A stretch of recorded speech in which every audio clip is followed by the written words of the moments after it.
The story of Dietrich Bonhoeffer, a soul that would not bend. The Bonhoeffer home in early 20th century Germany was a place of music, intellect, and lively conversation. Professors, musicians, and distinguished guests moved through its rooms, and the children grew up sharp, cultured, and confident. Among them was Dietrich, a slender boy with bright eyes and a quiet seriousness that made him seem older than his years. No one expected him to choose ministry. His father was a famous psychiatrist, his brothers were headed for science and law, and the family's respectability was nearly guaranteed. So when 14-year-old Dietrich announced he intended to become a theologian, his siblings laughed. He did not.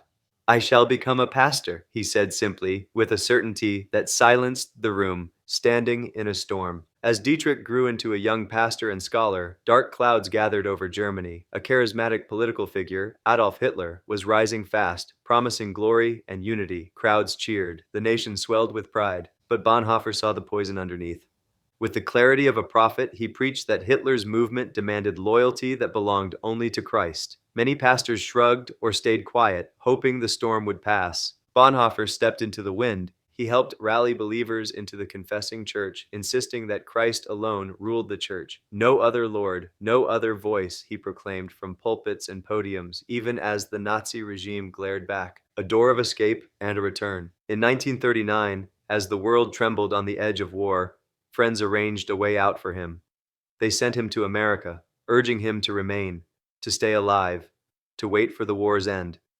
But the young pastor could not shake a gnawing truth. A shepherd does not flee while his flock suffers. Barely weeks after arriving, he boarded a ship back to Germany. "I must live through this time with my people," he wrote. "I have no right to be part of the rebuilding of Christian life in Germany if I do not share the trials of this time with my people." He returned knowing he was walking back into danger, faith in the shadows. Since his preaching was now banned, Bonhoeffer took another path, the underground resistance. Working with a secret intelligence group, he helped protect Jewish families, pass information to the Allies, and support those attempting to overthrow Hitler. It was a heavy, soul-wrestling choice for a pastor, but Bonhoeffer believed that faithfulness sometimes meant pushing back at evil with every tool conscience allowed. The prison pastor. The Gestapo arrested him in 1943. From then on, Bonhoeffer inhabited a world of prison bars, dim hallways, and whispered prayers. Yet, even there, he became a pastor. He comforted anxious prisoners, he shared his food, he prayed with the condemned. Guards who expected anger instead found grace.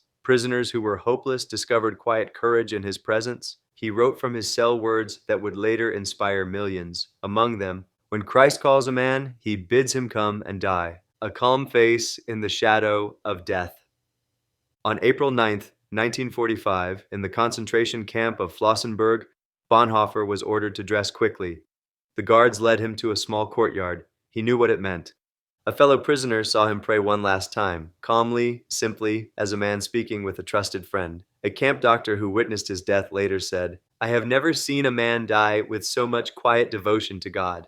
He was hanged at dawn. He was 39 years old. 4 weeks later, Germany surrendered. A life that still burns bright. Dietrich Bonhoeffer's voice was silenced, but his witness was not. His writings, faith, and courage live on like a lamp in the darkness, reminding every generation that discipleship costs something and truth requires a spine. His life stands as a quiet but unshakable testimony. One man standing for Christ can outshine an empire of lies.